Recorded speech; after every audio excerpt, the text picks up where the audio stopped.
여러분께서는 문명의 모든 혜택으로부터 단절된 채 거대한 고독과 마주할 준비가 되어 있으십니까? 홀로 남겨진 섬에서 인간의 고귀한 존엄성을 유지하는 것이 과연 가능한 일인지 우리는 오늘 심도 있게 성찰해 보고자 합니다. 데니얼 디포가 창조한 로빈슨 크루소라는 인물은 단순한 소설 속 주인공을 넘어 근대 자본주의적 인간의 원형을 상징하고 있습니다. 그러나 고립된 개인이 어떻게 자신만의 제국을 건설하며 문명을 재구축했는지 그 파란만장한 28년의 기록을 지금부터 학술적으로 추적하겠습니다. 자일 철쉐 19년 런던의 인쇄소에서 처음 세상에 나온 이 작품은 출간 직후 영국 사회에 거대한 문학적 충격을 던져주었습니다. 당시 독자들은 이 기록을 허구가 아닌 실제 생존자의 증언으로 믿었으며 이는 디포의 압도적인 사실주의 기법 덕분이었습니다. 저자 데니얼 디포는 정치적 풍자로 인해 투옥과 파산을 거듭하며 파란만장한 삶을 살았던 인물로 정부의 비밀 요원 활동까지 수행했습니다. 그의 냉철한 관찰력과 중상주의적 경제 지식은 로빈슨 크루소라는 캐릭터의 실증적이고도 합리적인 생명력을 불어넣는 핵심 자산이 되었습니다. 18세기 영국은 전 세계를 무대로 상업적 네트워크를 확장하며 세계 무역의 주도권을 장악해 나가던 제국주의적 야망이 넘치던 시기였습니다. 새로운 중산층 계급은 혈통에 의한 지위보다 개인의 노동과 자본 축적을 통해 얻는 실질적인 부를 더욱 가치 있게 여기기 시작했습니다. 노동을 신성한 소명으로 여기며 금욕적인 생활을 강조하던 청교도적 가치관은 당시 영국 사회를 지탱하던 가장 강력한 정신적 지주였습니다. 크루소의 고난과 생존 투쟁은 이러한 종교적 맥락 안에서 신의 은총을 증명하기 위한 일종의 영적 시련으로 독자들에게 읽혔습니다. 중상주의 정책은 국가의 부를 축적하기 위해 수출을 극대화하고 식민지 자원을 효율적으로 관리하는 것을 최우선 과제로 삼았습니다. 로빈슨 크루소는 이러한 경제적 이데올로기를 내면화한 인물로 무인도에서도 모든 자원을 자산으로 인식하며 관리하는 철저함을 보였습니다. 칼 마르크스는 자본론에서 로빈슨 크루소를 사회적 관계가 제거된 순수한 경제적 인간의 모델로 설정하여 가치 법칙을 설명했습니다. 그는 크루소의 일기장을 통해 노동시간이 물건의 가치를 결정하는 가장 원초적인 형태의 경제 구조를 학술적으로 분석해냈습니다. 디포는 1704년부터 4년 이상 무인도에서 홀로 생활했던 스코틀랜드 항해사 알렉산더 셀커크의 실제 생존 경험에서 영감을 받았습니다. 셀커크의 실화는 당시 언론을 통해 대대적으로 보도되었으며 인간의 의지가 자연의 거친 한계를 극복할 수 있다는 강력한 증거가 되었습니다. 그는 아주 최소한의 도구만을 가지고 상상할 수 없는 고독 속에서 자신만의 생활 양식을 구축하며 문명인으로서의 끈을 놓지 않았습니다. 구조되었을 당시 그는 구두를 신을 수 없을 정도로 발바닥이 굳어 있었으며 말하는 법조차 잊어버릴 만큼 원시적인 상태에 가까워져 있었습니다. 문명 세계로 돌아온 셀커크는 한동안 영웅 대접을 받았으나 끝내 사회 적응에 실패하고 자신의 정원에 동굴을 파고 살기도 했습니다. 그는 결국 1721년 황결병으로 짧은 생을 마감했으며 그가 남긴 생존의 기록들은 데니얼 디포에 의해 영원한 문학적 유산으로 재탄생했습니다. 로빈슨 크루소는 1632년 독일계 이민자의 아들로 태어났으며 그의 아버지는 그가 안정적인 법률가가 되기를 간절히 바랐습니다. 중간 계급의 안락함을 강조하던 아버지의 조언에도 불구하고 젊은 크루소의 가슴 속에는 미지의 세계를 향한 억누를 수 없는 야망이 요동쳤습니다. 그는 결국 부모의 축복 없이 가출을 감행하여 런던 행배에 몸을 실었으며 이것이 고난으로 점철될 항해 인생의 서막이 될 줄 몰랐습니다. 첫 항해에서 만난 폭풍은 그에게 신의 첫 번째 경고였으나 바다의 매력에 도취된 청년은 자신의 선택을 번복할 생각이 전혀 없었습니다. 기니, 연안에서 해적의 습격을 받은 크루소는 살레의 노예로 전락하여 2년 동안이나 비참한 강제 노동과 굴욕의 세월을 견뎌야만 했습니다. 그는 놀라운 재치와 인내력으로 탈출의 기회를 포착했으며 망망대해에서 포르투갈 선박에 의해 극적으로 구조되어 브라질로 이송되었습니다. 브라질에 정착한 그는 특유의 성실함과 상업적 감각을 발휘하여 불과 수년 만에 성공적인 농장주로서 견고한 부를 축적하게 되었습니다. 그는 연간 수천 파운드의 수익을 올리는 자산가가 되었음에도 불구하고 더 큰 이익을 쫓는 인간의 끝없는 탐욕으로부터 자유롭지 못했습니다. 1759년 9월 1일 그는 아프리카에서 노동력을 직접 조달하려는 무모한 계획을 세우고 자신의 운명을 건 두 번째 큰 항해를 시작하게 됩니다. 북위 12도 18분 부근에서 마주한 전례 없는 규모의 허리케인은 배를 종이 조각처럼 파괴하며 모든 선원을 죽음의 구렁텅기로 몰아넣었습니다. 모든 동료가 바다에 수장된 가운데 크루소만이 홀로 해안가로 떠밀려 왔으며 그는 자신이 살아남았다는 사실에 경악하며 신의 뜻을 물었습니다. 자신을 제외한 모든 생명이 사라진 이 섬에서 그가 가진 것은 주머니 속의 작은 칼과 파이프 그리고 약간의 담배뿐인 비참한 상태였습니다. 첫날 밤 그는 땅 위에 어떤 위협으로부터도 안전하지 못하다는 공포에 휩싸여 나무 위에서 짧고 불안한 잠을 청해야만 했습니다. 어둠 속에서 들려오는 자연의 소리들은 문명 세계의 안락함에 길들여진 그에게 죽음의 예고장처럼 날카롭게 다가왔습니다. 날이 밝자 그는 해안 근처에 걸려있는 배의 잔해를 발견했고 이를 생존을 위한 거대한 보물창고로 인식하여 필사적으로 접근했습니다. 그는 배에서 찾아낸 예비 돛대들을 밧줄로 단단히 묶어 무거운 물자들을 실어 나를 수 있는 자신만의 수송수단인 뗏목을 제작했습니다. 그는 가장 먼저 썩지 않는 비스킷과 쌀, 그리고 추위와 고통을 잊게 해줄 알락, 아락, 술 같은 핵심 식량 자원들을 우선적으로 확보했습니다. 이러한 식량들은 그가 섬의 환경에 적응하며 스스로 음식을 생산할 수 있는 체계를 갖출 때까지의 소중한 생존 기간을 벌어주었습니다. 야생동물의 위협과 미지의 적에 대비하기 위해 그는 배에 있던 모든 총기와 탄약 그리고 젖지 않은 화약들을 신속하게 회수했습니다.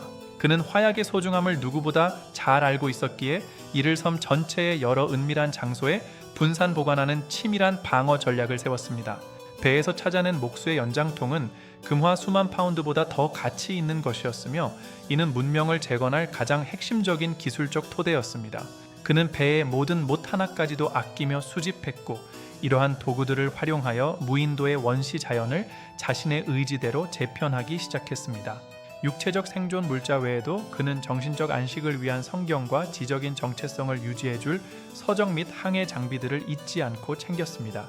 글을 쓸 수 있는 도구들은 그가 고립된 시간 속에서 자신과의 대화를 이어가며 이성을 유지하게 해줄 유일한 창구가 되어주었습니다. 그는 외부의 야생동물이나 잠재적인 침입자로부터 자신을 완벽하게 격리시키기 위해 1년 넘는 시간을 들여 난공불락의 요새를 건설했습니다. 사다리를 치우면 외부에서 절대 들어올 수 없는 이 견고한 거처는 그의 생명을 지켜주는 물리적 공간이자 심리적인 안식처가 되어 주었습니다. 그는 자신의 거처 뒤쪽 바위를 깎아내어 물자를 보관할 서늘한 지하 창고를 만들었으며 이는 그의 제국을 지탱할 병참 기지가 되었습니다. 모든 물건의 제자리를 찾아주는 이러한 정리 행위는 무질서한 자연 속에서 문명적 질서를 확립하려는 크루소의 강박적인 노력을 보여줍니다. 그는 시간의 흐름 속에서 이성을 잃지 않기 위해 나무 십자가를 세워 날짜를 새겼으며 매 안식일을 특별하게 표시하며 신앙을 지켰습니다. 날짜를 기록하는 행위는 문명인으로서의 최소한의 질서를 유지하려는 의지의 표현이었으며 이를 통해 그는 자신이 살아온 시간을 명확히 인지했습니다. 그는 자신의 처지를 객관적으로 분석하기 위해 장부의 형식으로 현재의 고난과 그 속에서도 발견한 감사한 점들을 꼼꼼하게 대조 기록했습니다. 비록 무인도에 홀로 남겨졌으나 살아남았음에 감사한다는 그의 기록은 절망을 희망으로 치환하려는 인간 정신의 위대한 투쟁을 보여줍니다. 견고하다고 믿었던 요새조차 거대한 지진 앞에서는 무력했으며 그는 자연이 언제든 자신의 모든 성취를 앗아갈 수 있다는 사실에 전율했습니다. 재난은 그에게 더 안전한 장소로의 이동과 화약 보관 방식의 전면적인 수정을 요구했고 그는 이를 통해 생존 기술을 더욱 정교하게 다듬었습니다. 섬에서의 생활 1년차에 겪은 심각한 질병은 그를 죽음의 문턱까지 몰고 갔으며 환각 속에서의 체험은 그의 영혼을 완전히 뒤흔들었습니다. 그는 자신의 삶이 신의 섭리 안에 있음을 비로소 깨달았고 이때부터 성경 읽기와 기도는 그의 매일 반복되는 가장 중요한 일과가 되었습니다. 환난 날에 나를 부르라 내가 너를 건지리니 네가 나를 영화롭게 하리로다 라는 말씀은 그의 얼어붙은 마음을 녹이는 빛이 되었습니다. 이 성경 구절은 그가 섬에서 겪은 수많은 고난을 이겨낼 수 있게 한 가장 강력한 영적 동력이자 삶의 지침이 되어 주었습니다. 우연히 버린 보리와 쌀, 나탈들이 싹을 틔운 것을 발견한 그는 이를 신이 내려준 기적으로 여기며 정성스럽게 보살피기 시작했습니다. 단 몇 알의 씨앗을 4년에 걸쳐 무수히 증식시킨 결과 그는 마침내 빵을 직접 만들어 먹을 수 있을 정도의 충분한 양의 수확을 거두었습니다. 제대로 된 철제 도구가 없었기에 그는 나무를 깎아 원시적인 형태의 농기구를 제작했고, 이는 수개월의 시간과 엄청난 체력을 요구하는 일이었습니다. 이러한 도구들은 비록 투박했지만 그의 끈질긴 노동과 결합하여 척박한 땅을 풍요로운 식량 생산의 장으로 변화시켰습니다. 그는 액체를 담고 고기를 삶을 수 있는 단단한 그릇을 원했으나 적절한 온도 조절 실패로 수없이 많은 토기들을 폐기해야만 했습니다. 우연한 발견을 통해 불의 힘을 통제하는 법을 배운 그는 마침내 문명 생활의 필수품인 튼튼한 earthen 잘과 핍킨들을 대량 생산하는 데 성공했습니다. 그는 재분기가 없는 환경에서 통나무를 깎아 절구를 만들고 자신의 옷감을 뜯어 채를 만들어 곡식을 고운 가루로 정제했습니다. 무인도 생활 수년 만에 자신의 손으로 직접 구워낸 첫 번째 빵은 그에게 어떤 사안의 진미보다도 값진 승리의 상징이자 축복이었습니다. 야생동물을 가축화하여 사육하는 방식은 그에게 사냥의 불확실성을 제거하고 지속 가능한 고기와 우유 공급원을 확보하게 해주었습니다. 평화롭게 풀을 뜯는 염소떼와 그들에게서 치즈와 버터를 만들어내는 크루소의 능숙한 손길이 강조됨. 영국의 낡은 옷들이 모두 닳아 없어지자 그는 염소 가죽을 활용하여 뜨거운 태양과 빗줄기를 막아줄 자신만의 실용적인 의복을 발명했습니다. 기괴해 보일 수 있는 그의 가죽 복장은 사실 섬의 극한 환경에서 생존하기 위해 최적화된 결과물이었으며 그의 독창성을 상징하는 아이콘이 되었습니다. 해변의 거친 모습과 달리 섬의 심장부는 믿기지 않을 만큼 풍요로웠으며 그는 이곳에 여름 별장을 짓고 포도를 말려 건포도를 만들었습니다. 자연이 주는 풍성한 선물들은 그가 섬의 주인으로서 누리는 정당한 권리였으며 그는 자신의 영토가 가진 잠재력을 완벽하게 파악해 나갔습니다. 섬을 탈출하려는 열망으로 그는 6개월 동안 거대한 통나무를 깎아 26명이 탈 수 있는 규모의 카누를 제작하는 초인적인 노력을 기울였습니다. 하지만 계산착오로 물가에서 너무 먼 곳에 배를 만든 탓에 결국 그 거대한 선체는 단 한 번도 물에 뜨지 못한 채 숲속에서 썩어가는 비운을 맞았습니다. 탈출에 대한 지나친 야망이 불러온 두 번째 위기는 그에게 자연의 힘에 대한 경외심과 치밀한 계획의 중요성을 다시 한번 뼈저리게 각인시켰습니다. 그는 자신의 섬이 곧 세상의 전부임을 인정하고 주어진 환경 안에서 최선을 다해 문명인으로서의 삶을 더욱 공고히 다지기로 결심했습니다. 1663년부터 1674년까지의 기나긴 세월은 그에게 기술적인 완성도를 높이고 내면의 평화를 찾는 인고의 시간이었습니다. 그는 이제 섬의 환경과 완벽한 조화를 이루었으며 그가 만든 모든 물건들은 그의 끈질긴 생존 의지가 빚어낸 문명의 조각들이었습니다. 섬 생활 15년 차에 마주한 낯선 인간의 발자국은 그에게 위안이 아닌 극도의 공포와 편집증적인 불안을 안겨주는 파멸의 징조였습니다. 자신만이 유일한 존재였던 평화로운 세계에 타인이 개입했다는 사실은 그를 야수처럼 경계하게 만들었고 요새 주위에 가시나무 숲을 더 빽빽하게 심게 했습니다. 그는 이제 보이지 않는 적과 싸우기 위해 자신의 거처를 하나의 요새화된 성체로 변모시켰으며 밤낮으로 경계를 늦추지 않았습니다. 이러한 철저한 대비는 그의 평화를 앗아갔지만 동시에 다가올 거대한 위협으로부터 그를 지켜줄 유일한 물리적 수단이 되었습니다. 그는 마침내 섬에 찾아오는 야만인들이 인간의 살점을 먹는 끔찍한 의식을 거행한다는 사실을 직접 목격하며 극심한 혐오와 분노에 휩싸였습니다.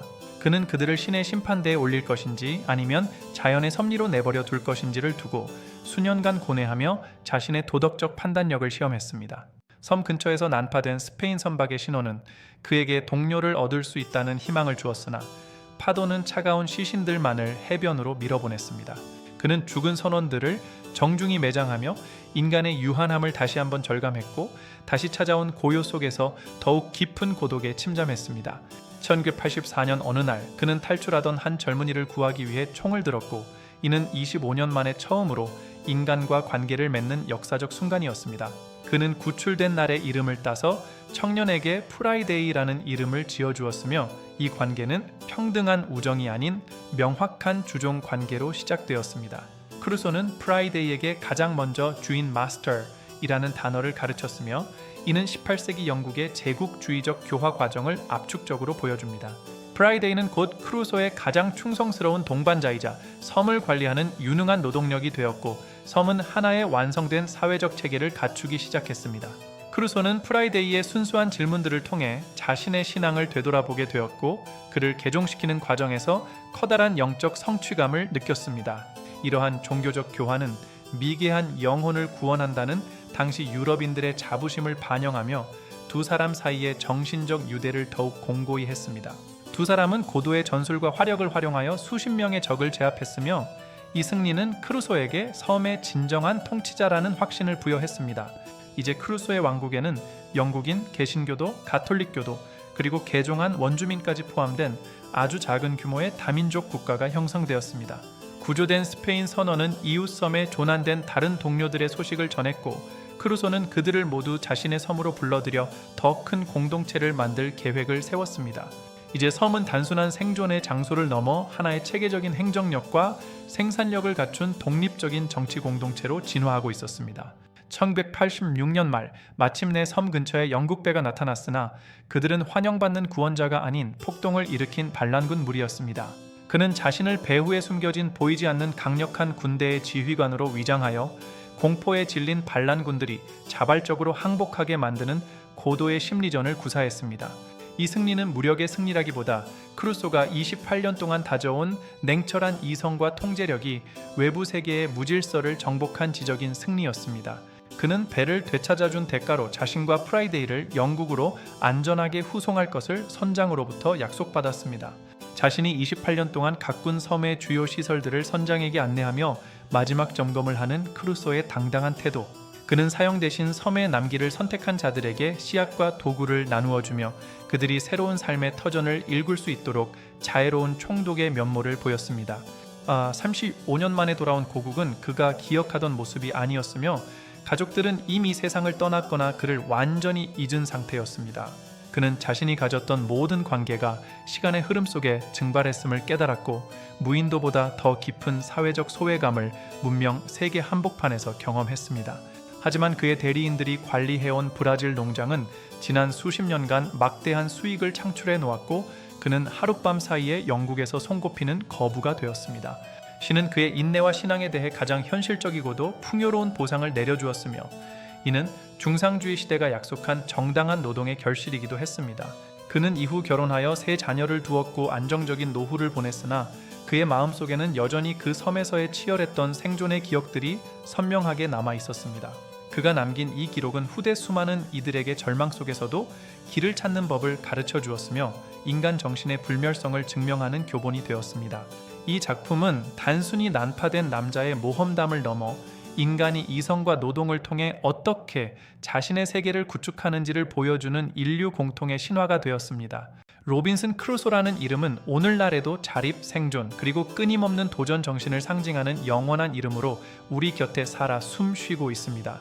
고립과 생존이라는 테마는 현대 사회에서도 여전히 유효하며, 우리는 각자의 무인도에서 저마다의 문명을 일궈나가는 크루소의 후예들입니다. 디포가 던진 고립된 인간의 본질에 대한 질문은 미래의 인류에게도 여전히 해결해야 할 가장 매혹적이고도 심오한 숙제로 남을 것입니다. 지금까지 데니얼 디포의 위대한 고전 로빈슨 크루소를 통해 인간 승리의 서사시를 학술적으로 함께 살펴보았습니다. 여러분의 삶이라는 바다에서도 어떠한 폭풍을 만나더라도 절대 굴하지 않는 크루소의 강인한 의지가 함께하기를 기원합니다. 긴 시간 동안 함께 해주셔서 대단히 감사합니다. 다음에도 더 깊이 있는 고전 탐구로 찾아뵙겠습니다. 구독과 좋아요를 눌러주세요. 감사합니다.